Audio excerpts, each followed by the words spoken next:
Il presidente Eugenio Dorsi torna ad incontrare la stampa dopo la vicenda giudiziaria che l'ha visto coinvolto un mese fa.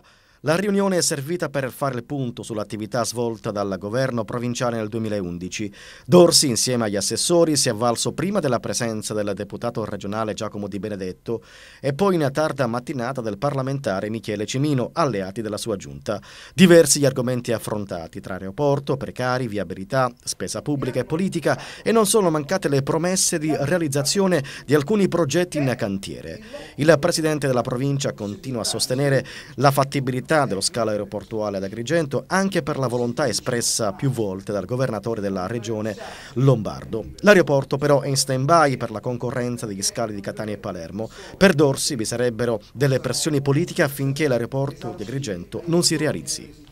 Oggi ci dicono che non dobbiamo essere e non potremmo essere concorrenziali agli altri aeroporti, cioè tutto quello che noi decantavamo in passato, che l'unica cosa che impediva a Agrigento che rincorre questo aeroporto dal 1971, l'anno in cui fu costruito a Firenze e l'anno in cui avevano messo pure soldi per l'aeroporto di Agrigento, si vede costretto a inseguire ancora di più la voglia, forse il desiderio, ma forse anche l'arroganza di chi non vuole che questo aeroporto debba essere costruito qua ad Agrigento. Eugenio Dorsi inoltre ha annunciato nel corso della conferenza stampa che dal 1° gennaio ai precari della provincia sarà rinnovato il contratto di altri 5 anni a 18 ore settimanali.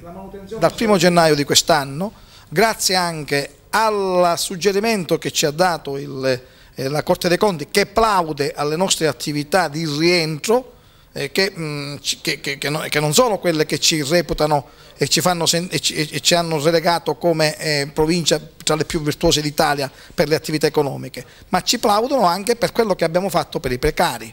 E cioè noi ci siamo comportati, prima che ancora arrivasse la nota della Corte dei Conti, a decurtare di altri 150.000 euro gli accessori variabili dei dirigenti, e abbiamo consentito loro di mantenere questo posto di lavoro, suggerendo alla regione siciliana, che dalla voce dell'onorevole Di Benedetto avete sentito che è stata pure proposta il disegno di legge, di divulgare non in 5 anni la possibilità di stabilizzare i precari, ma di portarlo a 10 anni. In questa maniera noi potremmo stabilizzarli tutti senza sforare il patto di stabilità.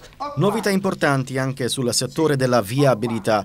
A febbraio sarà inaugurata la strada provinciale Mussomeri-Cammarata e sarà ammodernata la 189 da Agrigento all'Ercara Friddi.